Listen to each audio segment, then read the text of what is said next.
All right, today we are diving into a really fascinating document. It proposes a link between two things that, let's be honest, you'd probably never put together. A huge, grand vision for a nation's future, and a simple corporate case study about, of all things, staff scheduling. So how on earth could those two worlds possibly connect? Well, let's find out. It sounds a little wild, right? Staff scheduling and nation building? But stick with me here. This is the central question our source material really digs into. It suggests that the very same tools you'd use to solve a simple office problem could actually hold the key to overcoming some major national roadblocks. So, what's the big picture here? Well, this whole thing is framed around a really ambitious national goal, Viksit Bharat 2047. Now that translates to Developed India 2047. It's this huge vision for where the nation aims to be on the 100th anniversary of its independence, a massive goal. And the source uses some incredibly powerful language to set the stage. It argues that the stakes just could not be higher. It frames efficient, timely decision-making not just as, a matter of good policy, but as something that could literally sabotage the entire stake of humanity. Whoa. And that brings us right to the core problem identified in the source. See, it's not a lack of vision or big ideas. It's the friction, the delays in the process that can bring even the best-laid plans grinding to a halt. It really is all about the execution.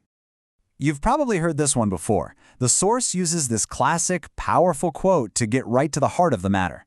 The argument is simple. When decisions, whether they're in the legal system or in national development, are put off for too long, the whole point is lost. The delay itself becomes the denial of progress. And it gets even more specific from there. The document points to a few key obstacles. First, a growing tolerance for really extreme positions. Second, the outsized influence of special interest groups, which it describes as leagues of lobbyists or loyalists. And finally, just a general breakdown in sensitive, integrity-driven decision-making. Okay, so you're faced with these huge, complicated challenges. What's the proposed fix? The source introduces a pretty interesting concept it calls the knowledge garden. So what is it? Well, essentially, the Knowledge Garden is a digital system. It's designed to build and, just as importantly, measure consensus. The idea is to use simple online tools, like polls, to get really clear, data-driven feedback and just establish a baseline of agreement before you move forward on any big decision. And this perfectly illustrates that connection. On the one side, you've got the big, abstract ideal, balanced, fair decision-making represented by the scales of justice. And on the other, you have the actual tool to get there, a straightforward digital polling interface. The whole argument is that this simple piece of tech can help achieve that really complex goal. Okay, so let's bring this big idea down to earth and see how it works in practice. To prove its point, the source gives us a very specific case study involving what seems like a pretty mundane business problem, creating a staff roster.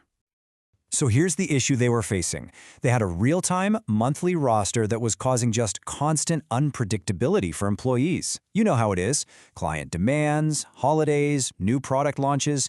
It meant schedules were always changing. And that, in turn, was really hurting work-life balance and overall team morale.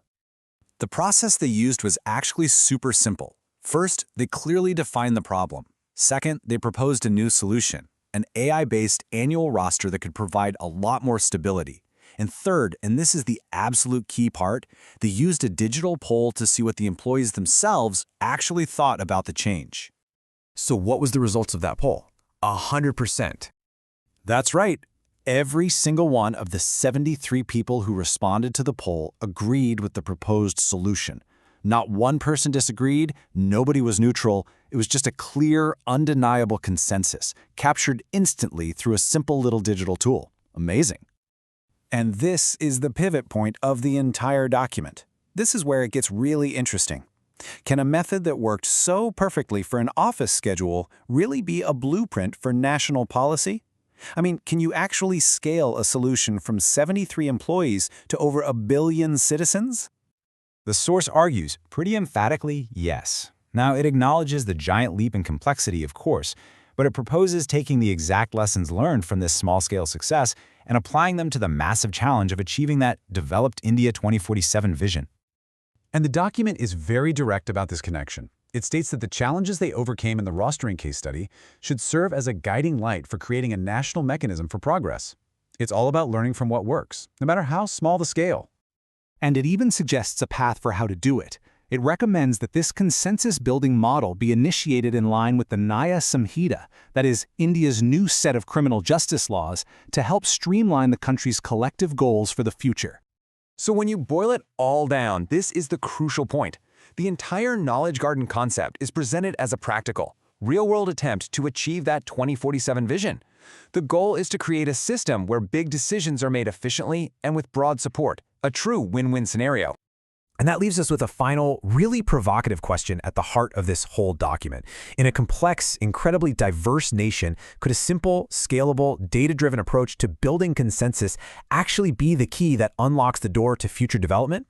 It is a bold idea, for sure, linking the smallest of poles to the very biggest of ambitions, and it definitely leaves us with a lot to think about.